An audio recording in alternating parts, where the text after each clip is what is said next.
Just what does it mean to come back here and be able to play or to sass an opponent tonight? Yeah, AZ was good to me, but I'm way happier where I'm at now. It was good to see people. It was fun to play in front of some fans. But for me, I'm way happier in Indiana. You could feel it in the first 2 minutes. Phoenix looked caffeinated. Indiana looked like the time zones hit harder than the scouting report. The first Fever possession ended in a rushed pull-up that clipped iron. The second turned into a cross-court pass with too much air, picked and pushed the other way for 2. Phoenix spaced the floor with purpose, moving the ball until Indiana's closeouts came late, then punishing the recovery with clean catch and shoot threes. Meanwhile, the Fever's offense took the scenic route: dribble, hesitate, dribble again.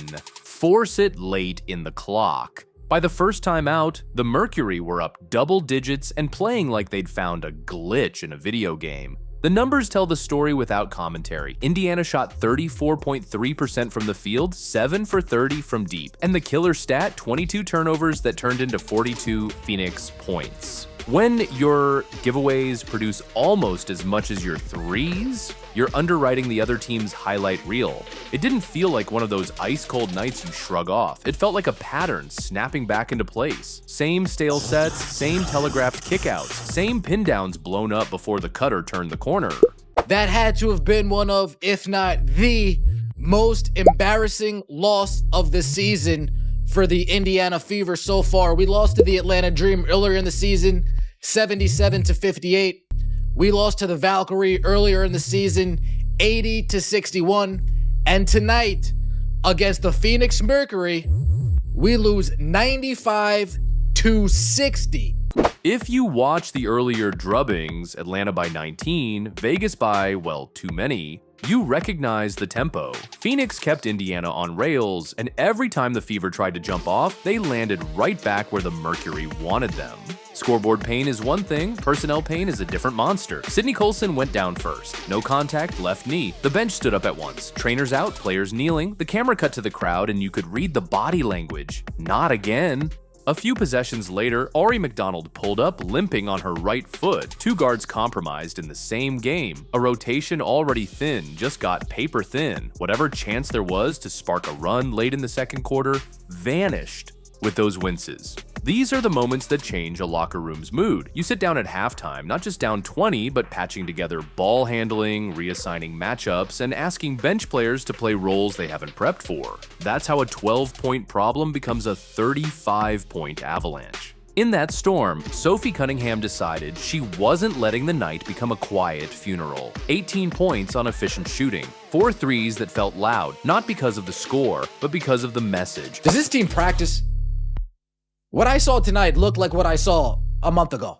Looked what I saw 3 weeks ago. Absolutely no offensive game plan. I thought this motion offense is when it's nobody's night, night in and night out. Everybody's allowed to have a night.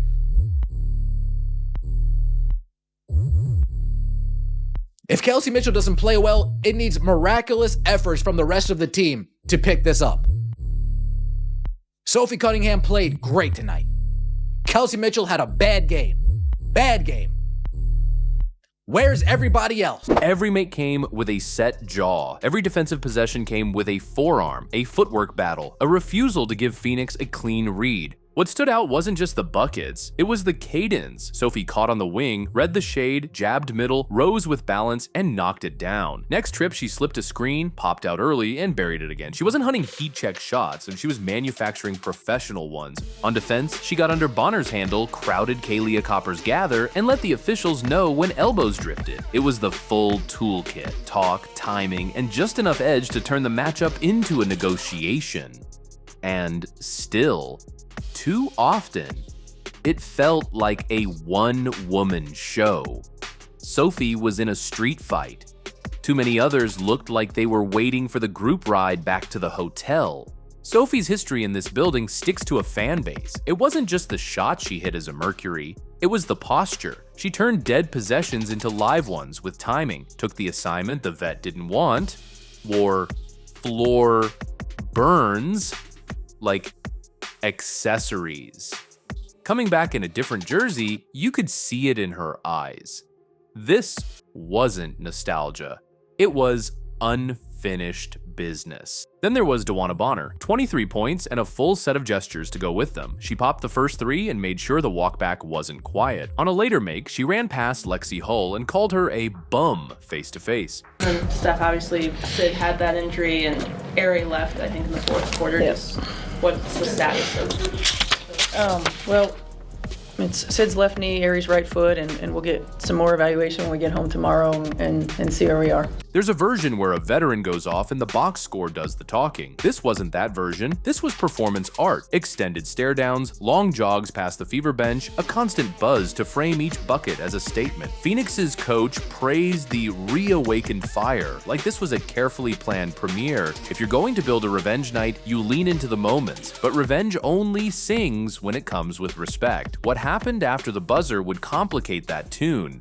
Postgame told you everything about the 2 locker rooms. Phoenix celebrated, explained why this one meant more, and soaked in the noise. Indiana gathered around injured teammates, talked about sticking, about the long road, about avoiding fracture. It wasn't sanctimonious, it was practical. Teams without their guards and without their footing don't survive on trash talk. They survive on trust. Meanwhile, the Mercury treated the win like a statement piece, satisfying, loud, and personal. This wasn't just another Western road game. These teams have history, the kind players remember 3 seasons later. A late season blowout here, a physical home response there, a run of hard fouls and chippy finishes that kept the temperature simmering. With Sophie now in Fever colors and Bonner facing the team she'd just left, emotions were always going to spill over. Indiana's best pocket came early in the second. Sophie caught a swing on the right wing, faked baseline, stepped into a pull-up 3, pure. Next trip, Lexi Hull read a lazy handoff, poked it free, and took it coast to coast. Single-digit deficit. The Fever bench got loud. Phoenix crushed it with a 2-minute blitz. Bonner posted on the right block and scored through contact. Copper attacked in transition before Indiana's defense even crossed half. Then a quick double on Sophie in the corner forced the pass out, and Phoenix jumped the next pass for an easy 2. Sophie Cunningham making her return to Phoenix, and it seems as if nobody on our team other than Sophie Cunningham felt any type of emotional connection to this game. DeWanna Bonner just got done doing your team absolutely dirty. You guys escape with a victory when they come to Indiana, and you wipe your hands of it like it's all over and finished with. No, it goes both ways. You don't think we want to beat her on her home court? You don't think we want to get a W for Sophie Cunningham, making her return to the team that she spent her whole entire career with up until this point? By halftime, the window had slammed shut.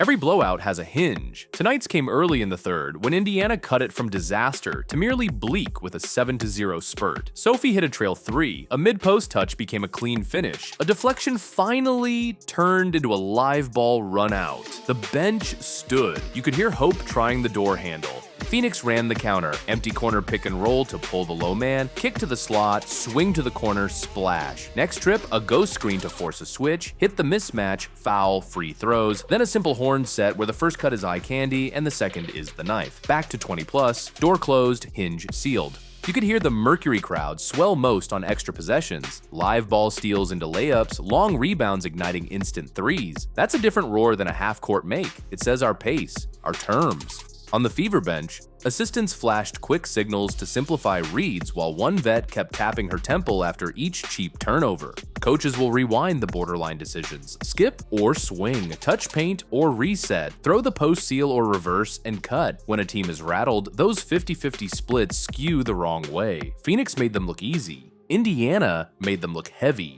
That's where Sophie stepped in and made the mess plain. On her podcast, she didn't spin, she didn't posture, she explained. According to Sophie, when DeWanna Bonner decided Indiana wasn't it, she didn't send a simple goodbye text. No, appreciate you. No, this didn't work. Just gone. Think about the human side. Weak side rotations and shooting drills turn strangers into a unit, flights, hotels, scouting, bad coffee at 5 a.m. You build a shared life. Then one day the group chat pings with a rumor. And it turns out the rumor was the message. Sophie didn't question Bonner's resume. She called her a Hall of Fame level talent and said she wants her to be happy, but she drew the line at respect. Send a note, send a sentence, close the loop so the room doesn't learn the news with the public. That one detail reframed everything. Bonner's 23 became less redemption and more performance from someone who hadn't closed the private book. This is why Sophie's night matters, even inside a blowout. 18 in a loss can look like stat padding on paper. It didn't feel like that live. It felt like someone anchoring standards to the floor and telling the room, this is the bar, even tonight. Sadly, top shot wasn't square, and here comes Indiana. Cunningham, another three. Oh my goodness, Sophie Cunningham! This game meant just as much to Sophie Cunningham as it did to the Indiana Fever when DeWanna Bonner made her return. The only difference is nobody on the Indiana Fever had Sophie Cunningham's back this time around. Sophie Cunningham was the only player trying hard. The only player giving effort, play in and play out. The only player getting into it with Alyssa Thomas, getting into it with DeWanna Bonner, getting into it with Kalia Copper, while everybody else just mailed it in. This game was embarrassing, folks. Lexi Hull's moment with Bonner matters for the same reason. She didn't back down from the stare or the word, she gave it back with eye contact and moved on. You don't need a scuffle to show backbone. Sometimes a steady posture is louder. Indiana's core has eaten a season's worth of adversity in a month. Injuries, rotational chaos, headline noise, yet the identity has survived. Play for each other, talk for each other, walk out together. Bonner's personal win might trend for a night. A locker room that doesn't crack trends over seasons. Fever fans didn't show up to grade dissertations on offensive architecture. They show up to watch effort, honesty, and a product that feels like Indiana. Sophie, Lexi, and the core have become easy to root for because they keep choosing each other, especially on nights that don't reward them for it. Even without Caitlin Clark, the Fever have carried themselves like a team building something, not renting it. When she returns, the geometry changes. More space, cleaner looks, faster pace. Picture it, Clark drawing two defenders, Sophie as the release valve, Lexi cutting the gap, the big rolling free. That's when nights like Phoenix become part of the origin story instead of the headline. Sophie's point isn't just an Indiana thing. Around the league, how a player leaves can echo as loudly as what they did while they were there. In a 12-team league, you're going to cross paths again. Maybe in the same season, maybe in the playoffs, maybe next year as teammates. When exits are handled with respect, you can still dap it up pregame and keep the tension between the lines. When they're not, you get nights like Phoenix, great stat lines wrapped in side-eye and storylines that outlive the score. The WNBA's size makes relationships heavier, word travels faster. Professional courtesy isn't old-fashioned. It's the glue that keeps the room from cracking when things go wrong. So what's the real headline from Phoenix? It's not just Mercury torched Fever by 35, it's Bonner's biggest night of the season came against the team she left without a word, and Sophie made sure everyone knew it. The scoreboard belongs to Phoenix. The standard belongs to Sophie. This wasn't about who hit more shots. It was about who stood for the jersey when the night was lost, who kept the bar where it belongs, and who left a door swinging in the wind. That's why, even in a game this ugly, Indiana walks out with something valuable, proof their culture is intact. If you're with Sophie, drop Spicy Sophie in the comments. Like, subscribe, and keep it here on Courtside Codex, where the drama meets the details, and the details tell the truth.